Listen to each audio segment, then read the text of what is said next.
all of the tech team, but tech stuff done. We don't actually really plan like I thought you had unveils. PowerPoint.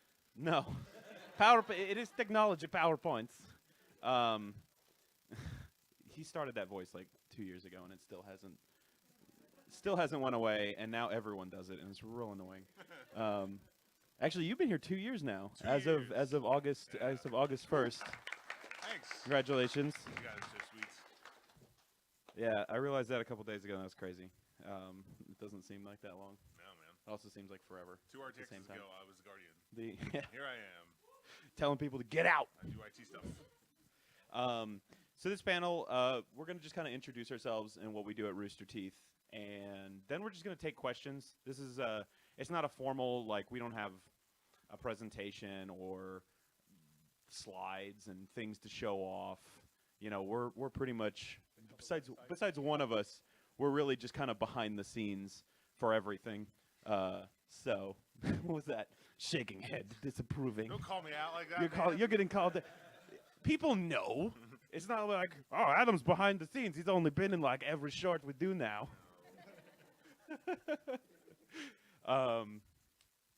So yeah, I'm Adam. I'm the director of technology for Rooster Teeth Productions.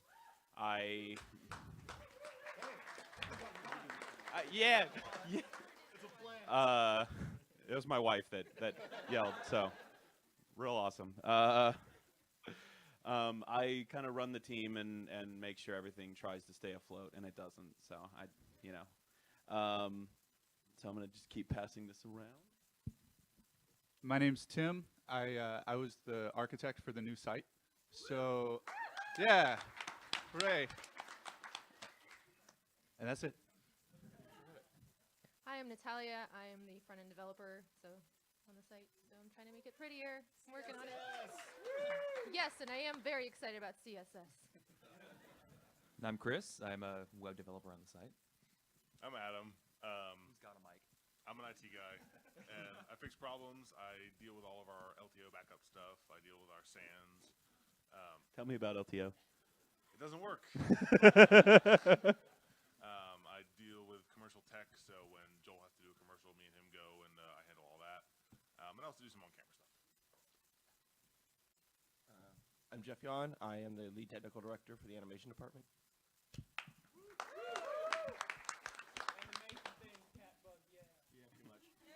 I'm Dave Pratt. I'm the new in-house web developer. I'm Hudson Taylor. I'm desktop support.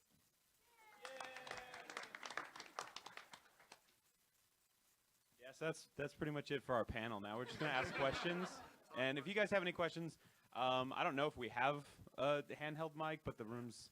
All right, we do. Yeah, so microphones. If you do have questions, I guess just raise your hand and we can talk about stuff and you know, ask us anything you want. Don't hold back or anything like that. We're just kind of here to talk about stuff. I'm getting really loud all of a sudden. Where's the feedback coming from? Oh, that's him. That's your fault. All right. Questions? Does anyone have a question? There's a couple back there. We're walking around with microphones. We don't need to use the microphone. All right, this guy. We're starting right there. What's your question? That would be Hudson.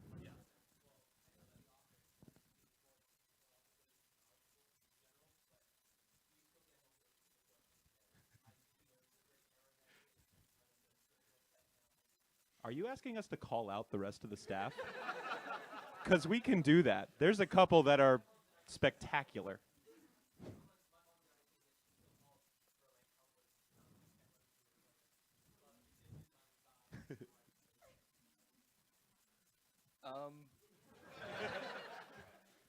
It's less so than in other environments I've been at. So people are pretty self-sufficient at Rooster Teeth, but we have a few of our favorite. We had a talk about this. We kind of, I don't know if people do this, but we judge people by their technical issues. So like how bad they are, yeah. There are a few people that just don't know computers at all, so. Well, I deal with Joel exclusively, so no one else has to deal with him. But yes. I hired him so I didn't have to do Joel anymore. I worked on the wrong machine for 20 minutes yesterday, so.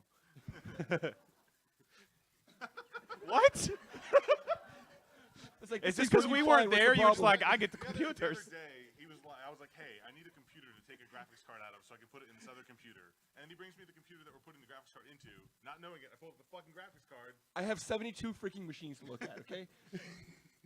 So yes, even our IT guys need some support sometimes. Most of it's moral. All right. The guy, I think, blue shirt with the sunglasses on his head. Oh, yes. That's your fault. Oh, that's actually true. It does exist. It's written. It just has some problems. Like you can hit enter, and it just sends like 1,000 messages a second. So anyone who wants to be in sponsor chat can just kill sponsor chat immediately. So we haven't rolled it out for everyone yet. It's actually, if you go to the sponsor group, it's there. It does work. We just haven't really told people about it because it's not. We found some glaring issues with the design that we need to fix before it starts getting used, because people are just going to kill it like immediately. Sponsor chat was like the last week before we were launching, because we were in beta for like 3 weeks, and it came down and says, we have to launch this. We're launching it on this day. It's like, okay, doing that. We have a week. Let's do our best.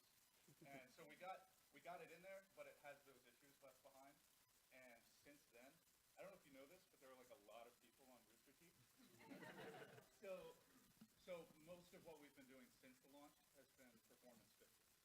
And so now we're just now getting to the point where it's like, okay, we finally got spam under control. Well, once we all get out of RTX, we know and we can fix it. You know, we have the fixes in for us to go in and fix spam problems. Have we logged into the admin panel? Do we know like how many? What's our ham to spam ratio right now? It's real bad. Yeah. A lot. A lot. It was Dave wrote all the anti-spam implementation in the last like week and a half, because we launched the new site and found out that spam's yeah, we're popular enough to get hit by like every fucking spam bot on the internet. So we had like a 95% spam to ham ratio for the first like 2 weeks. So all of a sudden, a problem that we thought was going to be somewhat minor turned out to be kind of apocalypse sort of situation. And everyone who loads like the everyone feed is just like, it's just spam, and it's like, that's because they're submitting a lot of spam, you know. There's a lot of it. Oh, fun fact for the everyone feed: if anyone goes there and you see spam and then you go back and you don't see it anymore, we've been manually removing it from there. Right? So every time it goes away, you can thank one of us that Yeah. actually ban-hammered a It's actually spam horrible. bot. Takes a lot of time. But it's nice though. But so with all that stuff going on, the sponsor chat, it's like, oh, okay, there are a few fixes left. We'll be in soon. Yep. We know it's important. And you're not specifically blocked. That was just. But you might be now. Lady right here.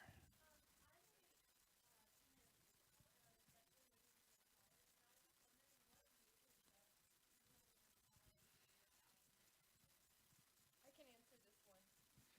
I majored You're a in teacher, art and or were a teacher. psychology. Yeah, and I found that links you to working in nonprofits.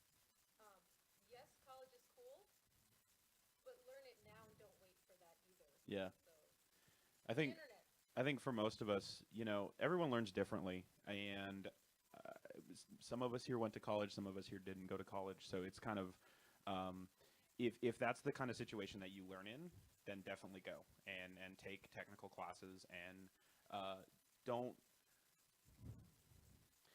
go to college specifically for learning. Learn while you're in college, and learn everything you can, even if your teachers aren't teaching you. If there's something that sounds cool, or there's a problem that you think you can fix, start writing some code to do that. And that's where you're going to really excel in college, is having that I want to learn mentality rather than teachers teach me please kind of thing. I didn't go to college at all. I kind of came out of high school after spending several years of launching my first business and solving problems and just learning to code. And I didn't, I went into the workforce kind of looking at a lot of the college grads going, I kind of already know all the stuff and I don't, want to do that. Experience in this industry is much, much more important than a piece of paper. Now, a piece of paper is very important to get you past HR, to get you in the door. But when it comes down to a resume that hits someone like me in whatever company you're looking at getting hired at, your experience is the second part of that. You can't have one without the other, you know? So make sure that when you do go to college that you're not just learning what they teach you. Make sure that you're going the extra mile to solve problems, to be a part of programs and do cool stuff like that, because those are the things that we actually care about. And there are plenty of companies that you don't have to have the piece of paper. You can just say, I'm really good at what I do. Here's my track record. Here's my experience. These are the programs I worked on in college, yada, yada, yada.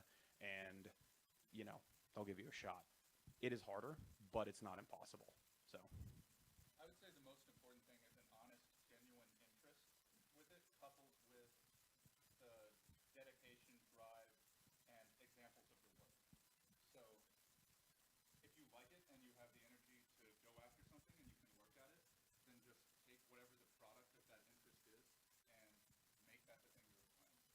And to add to that, don't wait for someone to tell you you're ready or it's the appropriate time. Because I noticed you said, I'm in high school now and then I'm going to be starting this in college. There are a lot of people who have done something and it's worked for them really well, and they're going to be excited telling you, this is the way to do it.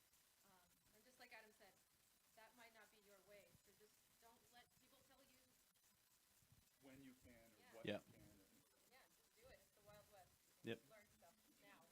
You know, you're only limited by yourself. We have, you know, our team here is actually pretty young. We've all kind of been the go-getter. You know, we start doing it because we were passionate about it and we wanted to do it when we were in high school. If you're interested in that stuff, like, do it now. Don't wait for a teacher to tell you, oh, this is your assignment. Like, just go find stuff online and be like, oh, this is a cool website. Can I build this? And then try to build it. And, you know, put it in your GitHub portfolio so other people can see that you worked on XYZ really cool site when you were in high school and how much better your code is now because you've seen improvement and this and that. You know, that's really important to be able to show off. So just, you know, do it. To quote that guy that I can't remember his name. Shia LaBeouf. Who did it? Yeah, Shia LaBeouf. Next, red shirt.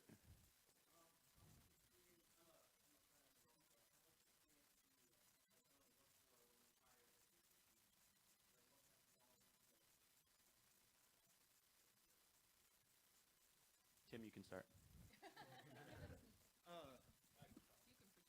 Yeah, I don't really. You can hold. I don't need a microphone. Well, when I'm looking, so it's different for me because I'm not really like business side of things. I'm just code side of things. So Adam has a very different perspective from I do.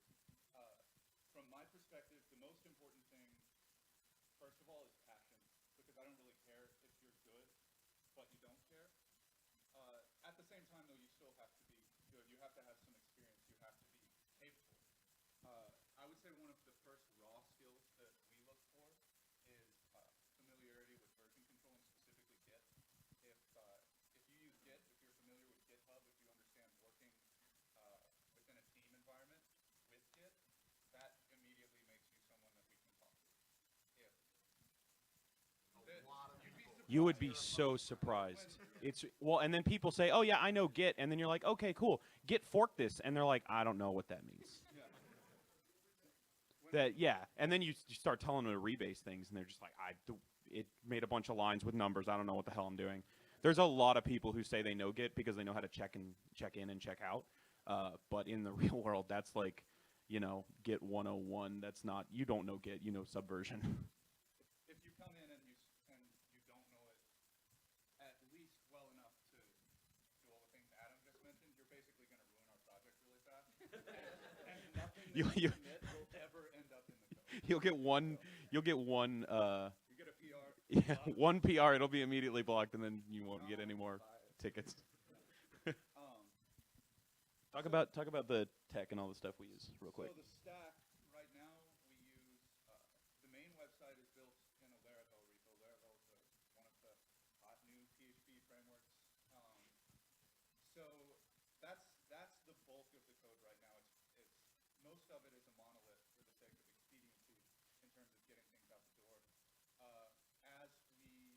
As we grow and as we learn and as we see performance numbers, we're going to be pulling things out into microservices.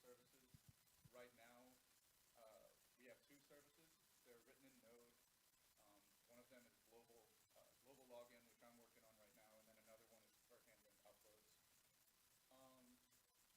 So we have Node and PHP on the back end. We use, Adam can talk more about infrastructure in terms of what specifically we use, but it's all Servers. done on Amazon. Servers. On the front end, we started out with Bootstrap as our CSS framework, but I'm very opinionated, so I'm just going to speak frankly and, take it whatever. I think Bootstrap's kind of garbage. And so we're using it. That guy. Yeah. You, talk to me, everyone else. No. So we're using that for basically for our page level layout, but we're starting to use Bourbon and some of the ThoughtBot libraries to do lighter, smarter stuff for the styles. JavaScript was kind of pinned on at the last second. You'd be really surprised at how many people were angry if the page had to reload. Like, if you favorited something and the page reloaded, people lost it. And I understand, because it's a huge user experience problem, but So it was our bad. my principle in designing a system is to have it work for the worst case scenario. And the worst case scenario is you have an old browser not running JavaScript. And that means, all the facilities that a normal user can use with a JavaScript app have to be available from a strict case refresh situation. So that's what we spent all our time in at the beginning, making sure that we have all of those things and then progressively enhancing with JavaScript. What that ended up meaning was that by the time the deadline came around, we had to do JavaScript quickly. So right now, our JavaScript, it's well organized, but it's not as architected as I would like. So right now we're just using jQuery, pretty straightforward stuff. I mean, anyone could step in and look at the JavaScript stuff as it is and understand it. So there's nothing too clever or frameworky happening there. And that's pretty much everything. We use most of the normal Laravel facilities for what we do on the back end. Nothing too crazy. Mm-hmm. Yeah, a whole lot of heart. Adam, you want to talk about it from your In terms of stack, we're pretty deep into the Amazon house, but we also have portable. So we use EC2, Elastic Transcoder, S3, CloudFront, EdgeCast, a whole bunch more that I can't remember. It's a long weekend for us. Aurora? Oh yeah. We recently migrated to the Amazon Aurora. We're off of we're MySQL compatible, but we're no longer running MySQL. We wanted something that scales a little bit better because, well, MySQL scales to a point and then doesn't scale at all. So we wanted something that's a little bit more cloud cable in our infrastructure, so I could just kind of like spin up however many nodes wherever in the world that I need them and get better performance in those regions. So we went with Aurora, which is actually really cool so far. Yep, I think that's it. In terms of that stuff, I can't remember even what the question was. We've been talking too long. What do you look for in the front developer was asking what we look for in terms of having skill set, that kind of stuff. 100% passion, yeah. If you're teachable, or if you can learn, whatever we're working on, and you have the passion to say, hey, this is really, really cool, and it's really, well done, we want to use this, we'll probably use it. So it's that passion about wanting to actually advance web development and advance technology and stuff like that. There's a lot of people who can come in and just like kind of get a ticket, do what they're told, and stuff like that. But it's the people who go out and find the cool stuff and want to, do neat new things with neat new technologies. That's what we're really looking for, because it's that passion that we all have for web development and we all have for technology in general. That shows that you're going to be more dedicated and be more interested and learn whatever you have to and come up with cool new ideas that will help us in the long run. So, cool. Next. Blue shirt.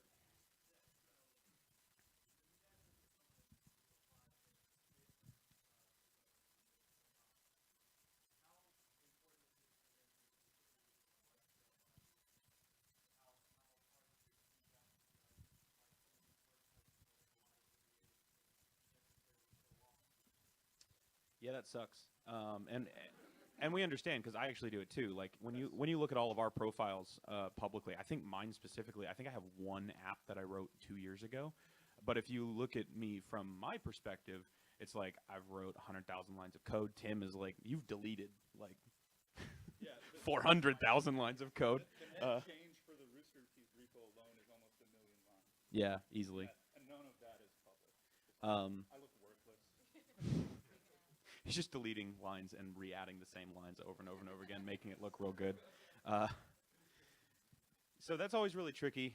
That's kind of what I deal with every day. Having a good resume is extremely important, and more so that being able to show off or explain in some way what you worked on, even if you can't.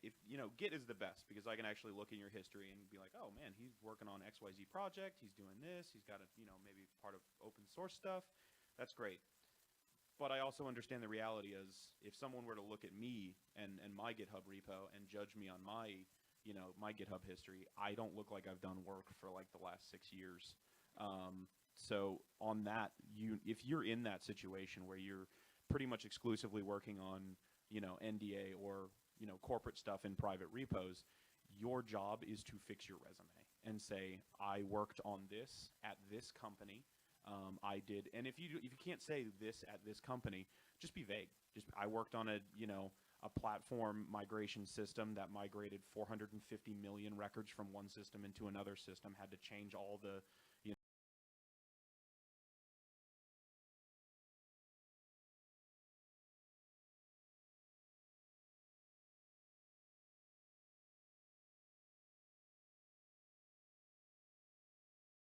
to know what you worked on, what you're passionate about. Your cover letter and your resume, if you're not able to actually prove what you worked on and what you've implemented and what you've contributed to, is going to be your saving grace, especially at a company like ours where we get, every time I open a position, I get 3,000 resumes, and it's unfortunate, but basically when I go through that resume, the first thing that I'm like, I have to, I close it because I have 3,000 of them. I can find 20 perfect candidates for what I'm looking for. So making sure your resume is spot on and communicates what you've worked on, what you like, what you're interested in, is the big thing. Yep. Yeah. Glasses guy again.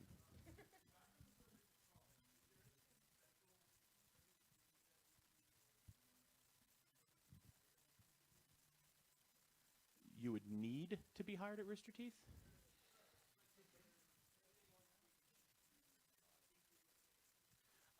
Increasing your chances would, degree-wise, probably not.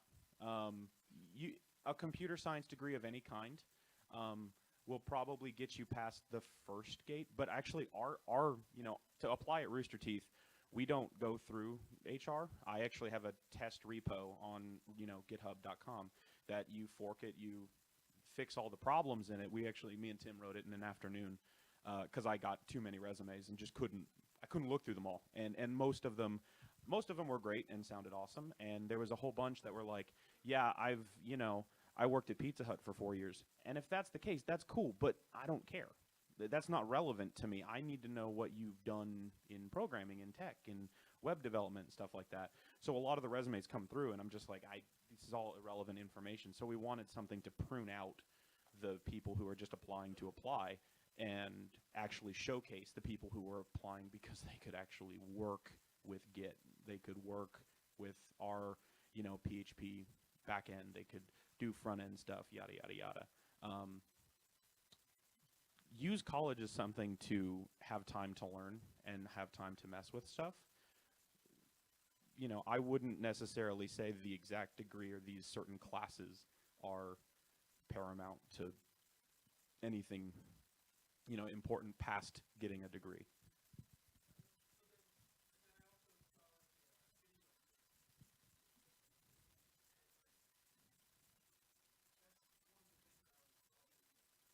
Yeah, I have no idea. That's a different department. I think I can answer a little bit of that. Oh yeah, actually, you can. Yeah. So it really depends on your particular discipline. When it comes down to college education, it's just like Adam's saying. It's all about how much you choose to learn for yourself. When I was in school, I went to college, and I would say that probably 90% of what I learned in that process, I taught myself. So if you want to edit, that's fine, but concentrate on editing and not Git. If you want to learn tech, you got to study Git and not editing. So choose what you want to do, go at it full throttle, and then have something to prove that you know what you're talking about when the time comes on your resume.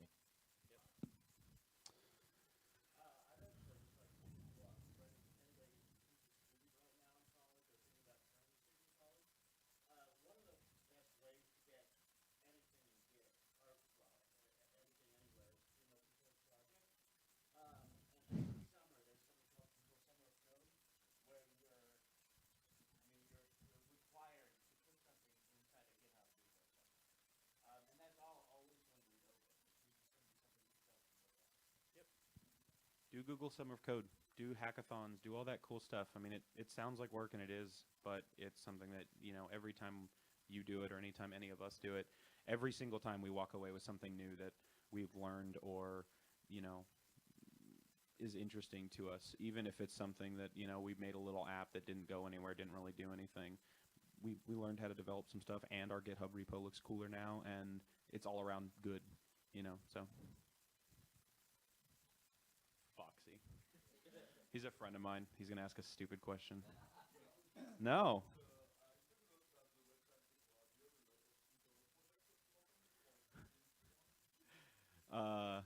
Yeah, a lot of the stuff, we also do all of our infrastructure, or our intranet. We write it, so all of our, like, time tracking stuff. So we get stuff from the state for being an entertainment company in the state of Texas, and a part of that is we have to say, like, oh, we worked this much on the Laser Team movie and stuff like that. So we have to write all those tools as well. So there's a lot of stuff that's web facing, and then there's a lot of back end stuff that is important to the back end. That's actually, sometimes it seems like the site isn't changing or something like that, and on the back end it's actually changing drastically. One of the big things this week was the anti-spam system, which you guys can't see at all.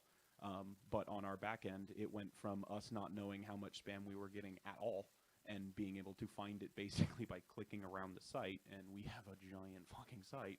So to actually a system that automates detection of spam and alerts us to it immediately, so we can handle it the moment we get hit with a botnet submitting spam, and all those are back-end tools that we have that aren't really visible to the public. So we also banned like 4,000 community members accidentally on Saturday. That was really great. That was not me. It was not Dave. It was me. I found some. Yeah, it was. Whoops. I keep seeing a hand over here. You? There are so many things. Can I take this one? Yeah, that's you, Dave. So, what you mean? What are we doing? Like, what do we have about it? Okay, so we've got a couple processes. First off, I set up a system. We're telling people Just exactly how before- to get around our anti-spam no, system no, right now. I'll only hit the good parts. So That's one fine. of the things We'll that we can we'll do just find is- you later. It's a continual fight, and we'll ban you then. Like I said, a lot of the spam removal was manual up front, and one of the things we were doing is as I was going through, we were looking at email addresses, saying, wow, mail.ru is always spam. So we have a system on the back end that I'm like, mail.ru, off our site, so no one from those domains can hit. So we started at that level. We also have an IP level, so when we see IP addresses come up, once we ban your IP, you can never touch the site again. You'll always get a nice, you don't have access. We also integrated a package. If there's any WordPress developers out there, I'm sure you've heard of a Kismet. It's like an automated service that we submit the content that they put to them. They say, yeah, that's spam, or no, it's not. And that's what he keeps talking about. We've got our spam ham numbers. That comes back to my system, and we save it. Right now, we're not doing anything like, it's spam, you're auto-banned, because we don't want another last week to happen. It's fine. We found a bunch of users who look a lot like spam because they keep plugging all their own stuff. Oh my gosh, yeah. Our site doesn't really like that. I mean, until- I'm happy with it, but it's the same thing of like if you link Yeah. 17 YouTube videos that you're in, And that's our site goes, exactly- oh, that's spam. if you are putting up a post right now, since a lot of this is, no kidding, human eye manual, and there's a few things, don't put link, and then text above and below. I'm probably going to ban you real quick without even thinking about it, because that's exactly how you've seen the free movie post. If it's not Russian with a video, it's link. So just be careful with those. When you're typing a journal or something, think to yourself, do I look like a bot? So once that comes back as spam through Akismet, we're actually flagging it right now, and it tells our system, hey, this is probably spam. So our first step is we have a dashboard now. We can look through and say, wow, that's a lot of spam. We can just kind of delete them that way. The next step is actually going to be okay, we've got this user that just got flagged for like 10 things in the past minute that are spam. Probably a bot. We're going to go ahead and shut them down, like those kind of things. So we'll roll out. Yes, yeah, exactly. It's self-learning and it's us learning. Because the old site just didn't have quite as many entry points as this one does. Oh, no, that's not true at all. Well, that I saw. The old site had okay, site but it didn't admins work. that just did things all day long. And we're trying to fix it so our site admins aren't That's the having other to part. manually do it forever. And we'll still have site admins. We're giving their power back. It's actually back. I just have to go through all of our site admins and actually give it to them. And I've been here. But we're actually making their job easier as well. So we'll be able to automatically identify what is spam and what is not spam and stuff like that. So. Yeah, and we just went back through and like checked all of the access that our users can, like our side of the table users can have, and made sure that the right people would be able to do the right things and push that back out. So now we can employ our admins' help again instead of us having to do it all, which will Yeah. be nice. Super fun.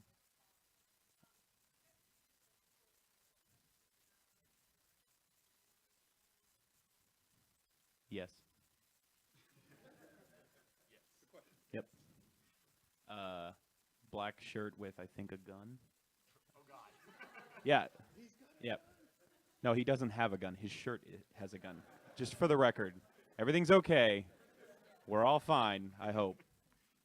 Yeah.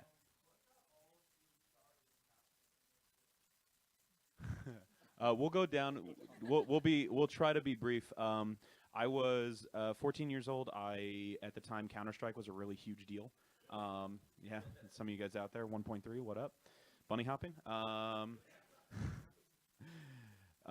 And at the time, we were all like really poor, like high schoolers, and we wanted to have a server, but we had no money.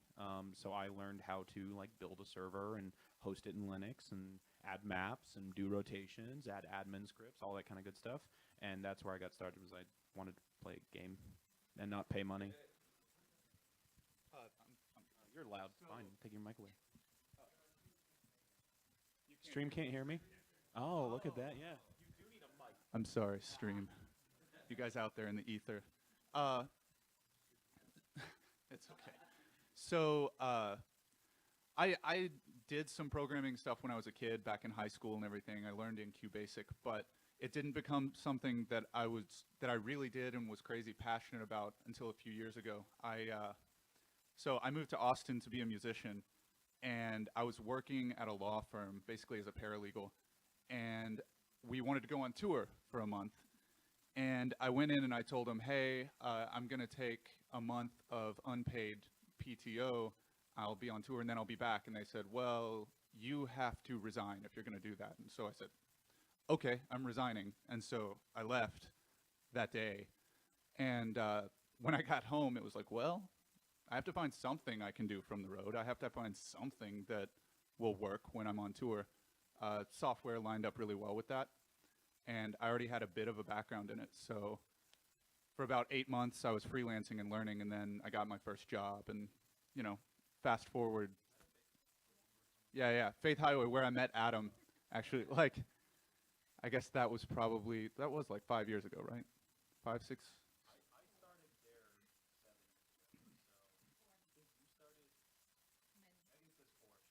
Okay, so it was like 4 or 5 years ago. And I started working there, and then from there, you know, it was just kind of going from job to job, learning more until here it is. My story's really easy. I wanted to invite my friends to my sweet 16 birthday party, so I made a GeoCities page, and it was awesome. And it had a hit counter and a little rotating GIF that said email and everything, and it was great, and I miss it, and I'm sad it's gone. You guys remember Neopets? That's where I learned HTML. I was like 11 or 12, and I started picking up HTML. And that kind of started me picking up code. So I continued. I started learning PHP in college, object-oriented, C++, all that.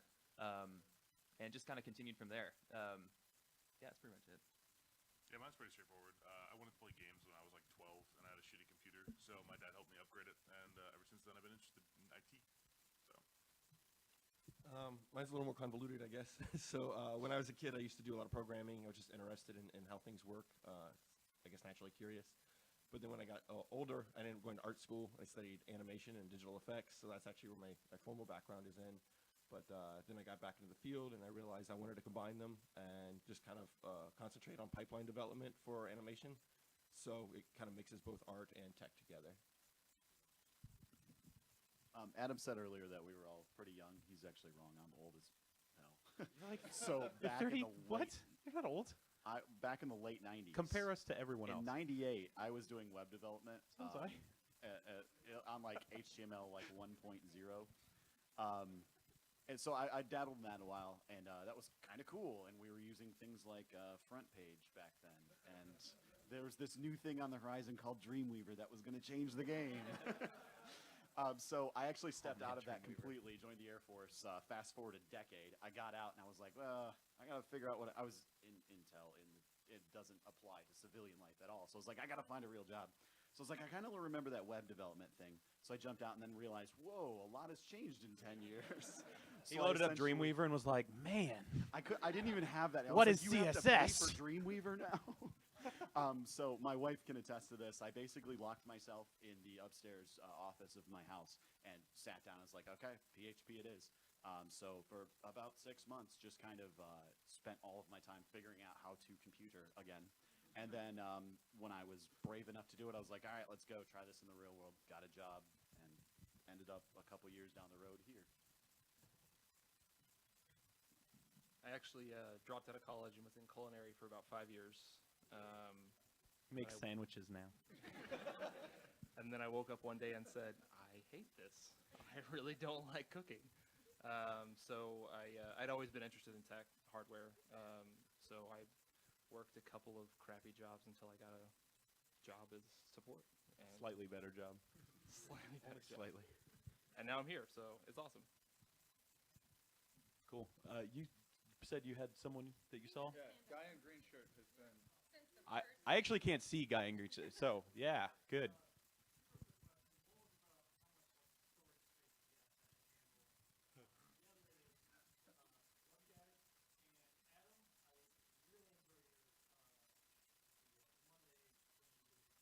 Oh, the patch notes? Yeah. Right. Oh, the ban the load balancer. Yeah, that's real good. I banned all of England. Or no, all the UK. Actually, I think that was all of Europe. It was all of It was Europe. Europe? and Asia. Yeah. Yeah. You hit So- one button and the world goes down. You know, That's power. we were grabbing the wrong IP, and so we banned all of Europe. Sorry, what was the first question again? Storage. Have we broken a petabyte yet? I know we're real close. Oh, with our redundant. Yeah. Yeah, yeah, We're at like with everything. 800 terabytes now. Yeah. Ish. Well, so we have 800 hot terabytes, which means we actually have 800 terabytes that are online all the time that are storing stuff at Rooster Teeth. When you include our cold storage, which is like all of our old discs, all of our tape backup, all of that stuff, we're way over. We're probably pushing 2 petabytes right now. So it's a lot. It's a whole lot. Everyone at Rooster Teeth uses way too much space. Well, and the problem is everyone goes, oh, I'm going to need 10 terabytes. And then 3 weeks in, they go, hey, I need 75 terabytes. I'm already using 60, so why is it full, Jeff? He literally does this at the end of every single production. I start getting an email, probably about every day, with just like, hey, guys, there's only 2 terabytes left. I'm like, I know. That's because so-and-so is using 5 times more than they're supposed to, and now I got to buy another $100,000 It's system. not my fault. My projections are accurate. That blame laser. Yeah. He's right. He's right. His stuffs are actually pretty spot on. Other departments, not so much. So next, I can't see hand right there. Yeah.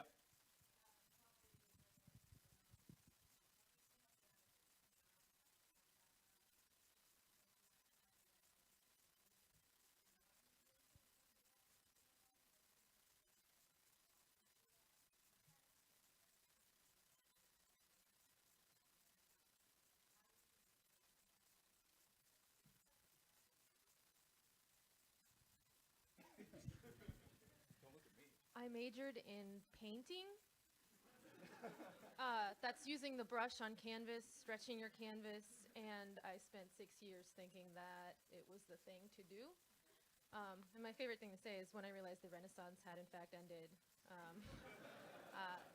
The thing that really got me back in the game after GeoCities was that realizing you're working on an infinite canvas that changes size, changes shape, and it's in front of everybody glowing the most beautiful colors at them all the time. It's actually really beautiful, and there's not really much of a difference between the design principles of, I don't know, pattern systems organization in design and in art, and in, you know, doing markup and styles. And if you're interested in one, the skills transfer pretty nicely. You know, learn Illustrator, Photoshop. I recommend Sketch. Really great, a lot faster and much better UI for if you're using stuff for web. And then just start get into that HTML and CSS and learn a preprocessor. We use SAS. It's wonderful. I love it a lot. And but think of it not as this great, you know, there's this arbitrary divide between, well, this is coding and this is design, and that's not, you know, just like the left brain, right brain thing. It's not real, but it sure sounds nice in sound bites. It's just another medium that you can learn, just like painting, and just start making stuff and making boxes. Give those colors, like boxes some colors, and then just go from there, and then you have a website. Just as kind of a blanket suggestion, this applies for everybody, but specifically because it sounds like you're kind of trying to make a shift or a change. One of the things that's really helpful in learning this stuff is to be part of a community and to have a mentor or a group of people that you can work with to learn. I don't know where you're from, so it might not have as many facilities as a place like Austin does, but meetup.org has so many different groups depending on what you're interested in. I know Austin has enough front-end meetups, just front-end and design and basic front-end coding meetups, that you could be busy every night of the week. So if you go to those kind of things, you talk to those people, you'll get yourself into the community, and very quickly you'll find yourself learning and working and, you know, making meaningful contributions in something that otherwise seems very different. And as a last point, full stack development is totally a thing. You can do that. You can learn front end, back end, server architecture, the whole 9 yards, and be in everything, or you can super specialize in one and be, you know, just really good at that one thing. I saw a hand in the back briefly. Yeah, there you go.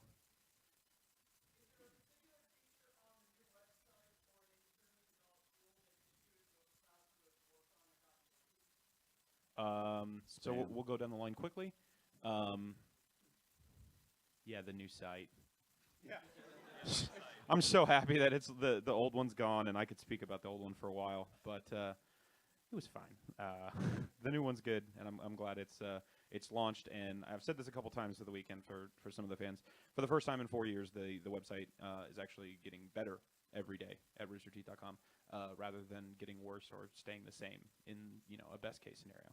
So it's nice to be on an upward swing rather than a downward. So Tim.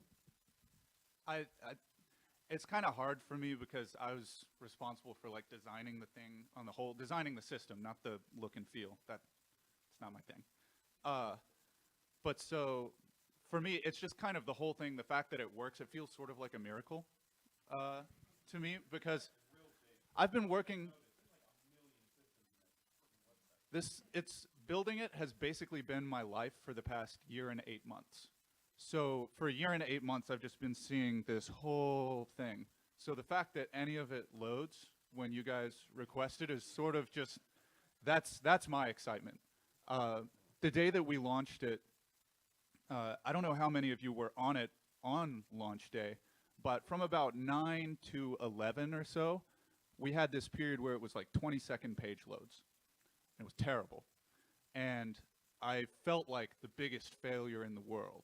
It was horrible. And then there were a few little fixes we had to get in. There were some performance tweaks we needed. We didn't have quite the scale in beta that we needed to get meaningful numbers. And then at about 11 o'clock, we had fixed enough of the things that all of a sudden it started working. and it started churning, and people were loading pages, and it was fine. It still wasn't, you know, zippy, but it was a usable site. And I think that's probably the best moment, the best memory I have from the whole process. I'm really excited about making it pretty, and every single time something looks, hey, CSS, okay, I told you I was excited about it. I think some of the challenges that I see is there'll be a design and we'll make it work and the layout's great, and then they'll add a button and it breaks everything. So, and everyone's like, these buttons are out of place. It's like, I know, they weren't there before. So I think the greatest thing has been designing things in a very modular way where we can plug them in and they'll basically work. Because when I got there, the site, everything was overlapping everything. So I'm very excited that you can click on things and then we'll just shuffle those buttons where they need to be, I promise.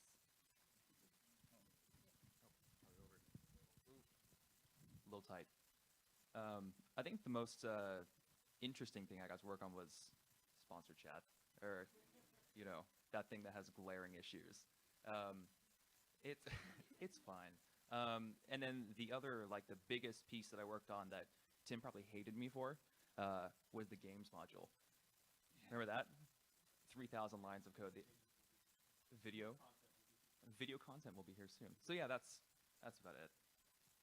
As an IT guy, I don't get to do too many giant projects, but probably one of the most memorable ones for me was the Gauntlet 2, where we had about 16 machines, 16 PCs, and like 2 of each console, and about 16 of those all capturing at the same time.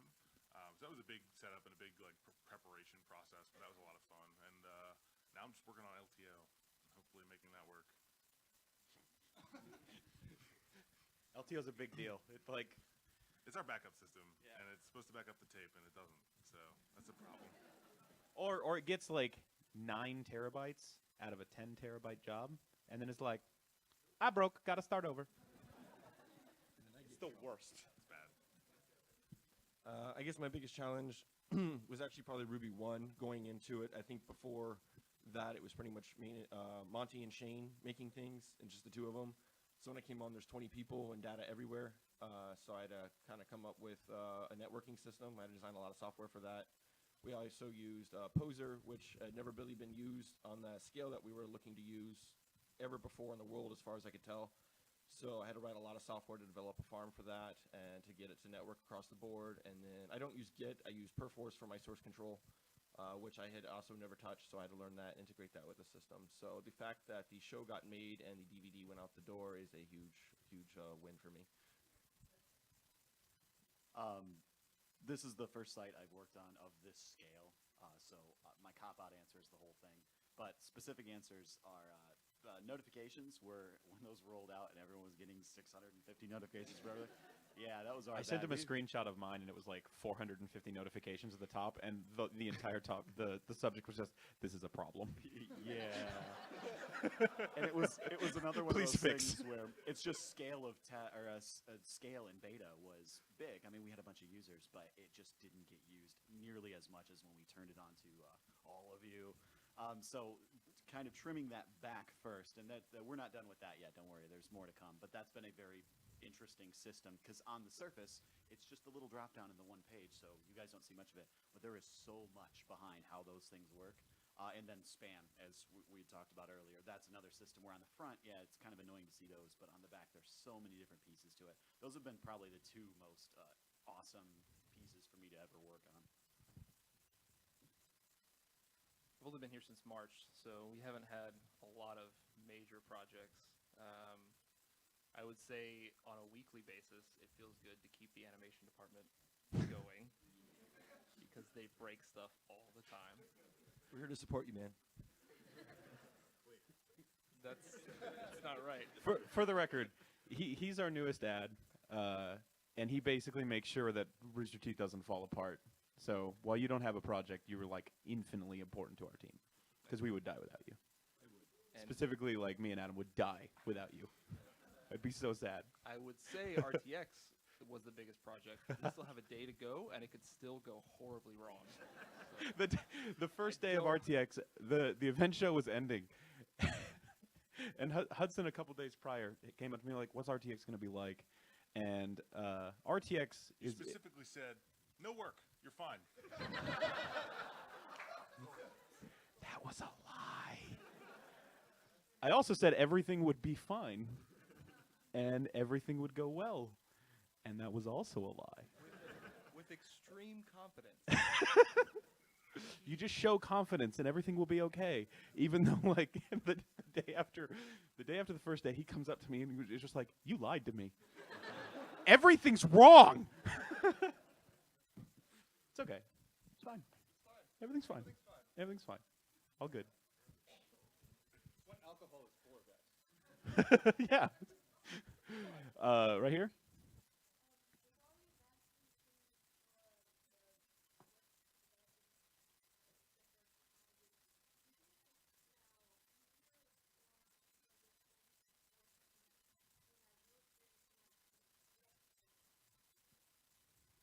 You started most recently, so I would assume you want to answer. I took the long way to development, and I did everything from start a bunch of summer camps, teach painting, teach kids, and I don't know, run around painting things. It changed a lot since, GeoCities and LiveJournal were my main ways of learning markup and styles. And in a lot of ways, it's easier, in a lot of ways, it's harder. The easier way, I would say, is that a lot more people are doing it. There's documentation for everything. Stack Overflow, Google it. Someone has an answer, and the community is so great that someone's going to post it, like, this is how you solve this problem. And you're like, thanks, person in 2011. I really appreciate that this post is still up. This accumulation of knowledge has been pretty amazing. What's bad is that everything's real user-friendly now, so the skills of troubleshooting aren't really getting developed as much. I just noticed, I think I have a much higher tolerance for getting real frustrated with stuff and just like, no, I'm just going to keep trying for the next 10 hours and try something else and then try something else. I think when some things have one button on them, you might not realize, like, try something else if that one button doesn't work. There's just the troubleshooting is a lot harder to come by because we have a lower threshold for frustration. You'll learn tolerance. Yeah. But I would say it's a lot easier now as well, just because there's much more community being built around it, so that you don't have to be on your own. And I mean, I'm pretty active in the community for web development too, and it's just, if I have a question, I have a huge network of people to ask, including these lovely people here. So.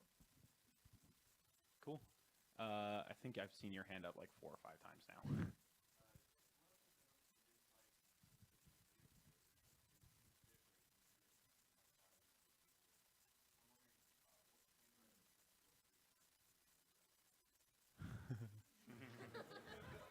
I don't know if you guys know, we're not on Blip anymore.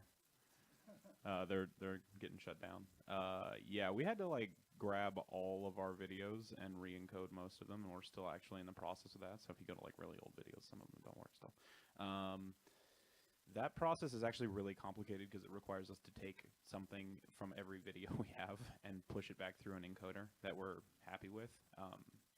Allowing us to increase the bitrate on all of them and increase the quality was actually, we're now at the scale where we can kind of negotiate like huge buying power on the web. So we were able to, we push like 650, 700 tera a month in bandwidth. So like all the storage we have at Rooster Teeth, we do every single month on traffic, which is crazy. And when you get to that scale, your buying power becomes a little bit better. So we're able to increase and make everything higher quality for our sponsors and stuff like that, while also being able to take everything in-house, which is really good. Cool. Here? We buy from a vendor. Yep, space. It's really nice for storage. It's really fast. We're dealing with some LTO problems, but... I mean, like, quite honestly, we've dealt with, like, every problem with them. Yeah. LTO is the current one, the big one. It's a fun one. Let's grab someone in the back. Black wristband. There you go. Yes, you can go to roosterteeth.com/my/settings right now and do that. New site did that. Yay. Hand right here. Glasses. Yep, you. I'm actually, so we use deploy for deployment. It logs into all of our stuff. It works, but it doesn't scale well. Oh, Adam's leaving. I get a chair. Yes. even taller. Wow, I can see people now. Goodbye, guys. We use Deploy, which is a web service. We'll probably be moving off of it here in the near future. There's just some setting stuff and scalability things that are hard through that. We want to be able to just like type, you know, new server and a new server, code, database connections, security groups, all that stuff is just immediately deployed. So we haven't, you know, we're going to be polishing that up. Right now, Deploy. In the future, probably something closer to like Ansible or Salt or something like that. So next, right here.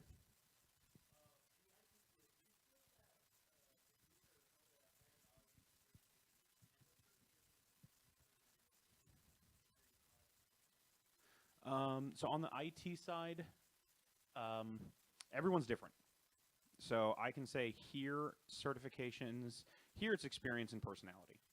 If you have the type of personality, the work ethic, all of that kind of stuff to put in the hours to learn whatever you need to, all that kind of stuff, that goes further than, you know, XYZ certification or XYZ degree. Now, if I'm a, you know, networking shop and all of my gears are Cisco, I'm going to be looking for people with CCNA, CCNP, or all the new ones they just created, and I don't know them all anymore, so on and so forth. So it's going to kind of be tailored to what you're looking to do. If you're looking at strictly getting a networking job, probably get some networking degrees plus, Network Plus, any of the Cisco ones, even though they kind of, well, that's fine. Anyway, I haven't renewed mine. Has been expired for like 10 years. It's fine. Right here.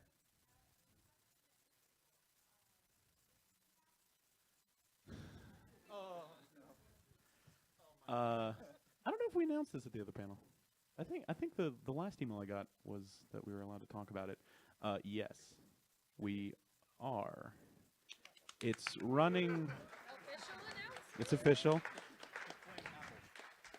Yeah. I'm not gonna go down that road. No, don't. You're not employed, motherfucker. Yes, it's running right now on my phone. It does work. That's part of the reason. I mean, one of the questions I'm sure I'm going to get online or something like that is like, why was the website pushed out? It feels still buggy. And one, it needed to go out because the old site we needed mobile support, you know. And we were running like 40% mobile traffic, and the old site, like if you viewed it on the phone, you couldn't use a single menu. That's fine. That's good. So it was time, basically. And number two is we needed the API, full stack, the database, all that kind of stuff to be on the new system so we could really start pushing forward development on our mobile app space. We actually have a release candidate ready. We're doing some polishing tweaks on it right now. I would expect to see it soon. And I know that's the cliche answer that I've been saying for like 2 years about everything is soon. But, both. The ones that are good. Shut up. What platform? Android, iOS. You know, we're going to go with both of those for right now, and we're going to see what happens with the Windows Phone Android run thing. And if Android phone picks up some population, we'll look at that too. So I'd like to at some point get to the point where we're on Xbox 360, Xbox One, PS4, PS3, all that kind of. Well, probably not PS3 because they make it a pain in the ass, but they do. You know, we want to be on everything, and to the point that the queue feature and all that stuff on the new site works in the app, so you can kind of like be on your phone and get the new videos and be able to just queue these up, and then when you get home, you just open up your Xbox and hit play all, and then it just plays, you know, all the videos you queued up while you're at school or work or whatever. If you're at a place that you can't just sit and watch YouTube videos all day, so we'd like all that stuff to be down the pipeline. But some of the stuff, you know, Xbox 360 is kind of like long game right now. But the mobile apps are coming. We're supposed to talk about that at the founders panel. I have no idea if they did, so that might have been an announcement. So they didn't. Awesome. Great. We have an app coming, and it's soon. All the developers are actually in town this weekend. I think they all had to go home early. Do I have any of the full screen? Nope, doesn't look like it. Full screen helped us write our app. They loaned us some of their app developers and all that kind of stuff to get it all put together in a ridiculously short period of time. So it was neat. Next, purple shirt right in the middle.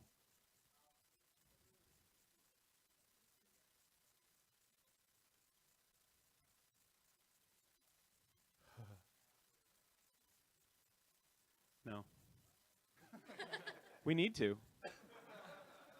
Not yet. It's real important. Next, I saw one over here. So there you go.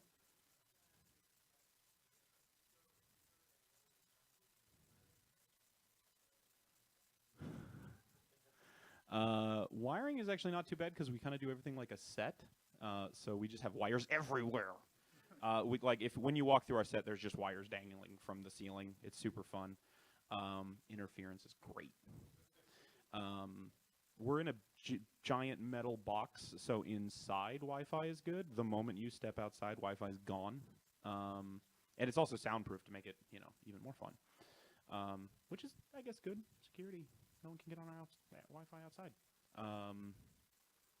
Yeah, pretty much. Right now, most of our switches are Dell, which they're fine. I wish some things about their interface would be better than fine.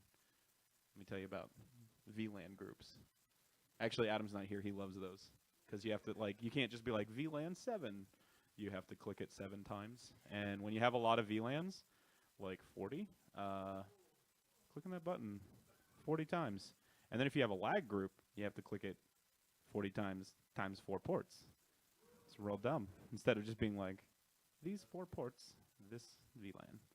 I'm a Cisco guy myself. I got certified a long time ago, so I'm kind of used to just plugging in and just being like, there you go, done. Some of the interface, and some of that stuff exists in the Dell switches, but it's different. It's fine. It'll get better. Maybe. It's fine. It's fine. Next, anyone else? I think we only have a couple more minutes, so we'll be around talking afterwards if you want a question or just want to talk to us or something like that. But we'll probably cut the questions off here soon.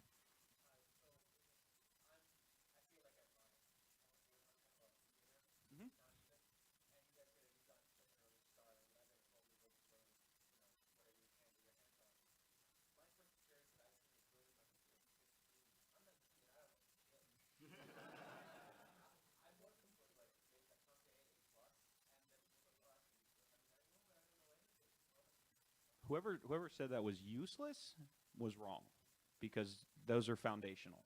So those things aren't useless. Now, having them on your resume, depending on what job you're going for, like if I were to put A+ certification going for a director job somewhere, great. You're not going to do any of those things that, A+ teaches you. However, when you're looking to get your first job and to enter the field, A+ certification is a great thing to have. But you have to start, you got to climb the ladder. Having, telling people you've been at rung 1 is great. But if you're at rung, if you're at the 10th step, we know. So learning A+, learning Network+, and learning, Security+, all those CompTIA things are actually great. They're important information, and they're things that you need to know, that you will be expected to know regardless of where you are in the tree. Everyone, all the way up is expected to know how to change a power supply, how to change all the parts, know what those things do, all of that kind of good stuff, to look at a card and go, oh, that's AGP, and that's not PCI Express, yada, yada, yada. So all of those things are very important. Getting into it, starting to learn those things, taking those classes, figuring out how to do A+ and what all the parts are, all of that is very important. It's just a matter of getting in and starting to do stuff. And then as you do stuff, you'll gain your experience. And, Adam's not here, but he started as he went the track of A+, got a job at Best Buy, did, what's it? Geek Squad. Did Geek Squad for a couple years, then moved into, entry-level technician stuff, started just fixing computers and things like that. Spent 2 years doing that, and then the last handful of months I've been giving him more like networking and server and all that kind of good stuff problems, and kind of just being like, fix it. It's about stepping through, and you have to start somewhere, and those are great places to start. So I would encourage you to start and just do it. I think the reality of the situation is, too, we all have this tendency to think that we don't know enough, or that we're a beginner, or that there's just this point down the road where you're going to know everything and you'll be that guy who can answer all the questions. And the reality is, the more you get into it and the more you learn, the more you realize how bad you actually are. Yeah. And None of us so know anything about the- what we're doing. We're just figuring it out. the biggest lesson you can take, the biggest thing that I've probably learned through doing all this is that you never actually know. You never actually reach that point where you say, well, I've got it. I'm good, because you constantly look back at what you did a month ago and say, I'm an idiot, you know? And it's funny. It is funny, but it's completely true. You never stop being a beginner. You're just constantly learning. And so making peace with that fact and stepping into every scenario knowing that you're going to feel like an idiot, it'll be fine. It's not a big deal. Like to It'll add be fine. one quick thing to that is you're 19. I switched careers at 24. So just feel totally okay about it. 19 is an awesome age to start getting into tech, because I was still in the kitchen when I was 24. So 28 when I switched. Yeah. Me too. Yeah. 27 when I went to Stop art saying you're school. old, Dave, because Okay, so you're the when I say same age most as of us me. started early, I guess I meant like 2 of us. No, I actually. So most of us started at 25 and just started figuring shit out. To add to that, I actually, part of the things I spent my time on that wasn't tech was also getting my master's in how people learn to be masters in a creative discipline, which was actually really worthwhile. So you don't have to go into like, oh great, I have to do computer science only, and that's the one track. I learned how to learn, and that was the greatest thing ever. And one of the things across the board, and this isn't even just anecdotal experience, this is like research says this. When you see people who, it's really great, I can just rely on that. One of the most amazing things is that you see people who are like, oh, I am a beginner, I can't do the thing yet. If I just do a few more tutorials or maybe take a class or wait for some kind of feeling to arise, like now that I'm ready, that just doesn't happen. You guys are completely right with that. And when you shake off that mentality and you just start doing stuff well before you're ready, it's like, I don't know how to do this, so I'm doing this thing now, and people are going to laugh at me, and your ego completely goes away. You realize how many people are standing still, and they're holding themselves back because they're waiting for this magical moment when they'll be ready, and that doesn't come. Everybody started at some point earlier than me, and they're all better than me, and there's a 5-year-old who can code better than I can. That's Fuck that okay. kid. He's probably, I hate him, wherever he is. Just keep doing amazing things, and I'm proud of you, but you're never going to have that feeling. I can't even be negative. I'm sorry. But you're never going to have that feeling, and just it's pretty amazing to just get started. That's it, guys. That's it for the panel. We're getting kicked out. We'll be around if you guys want to come talk to us or anything.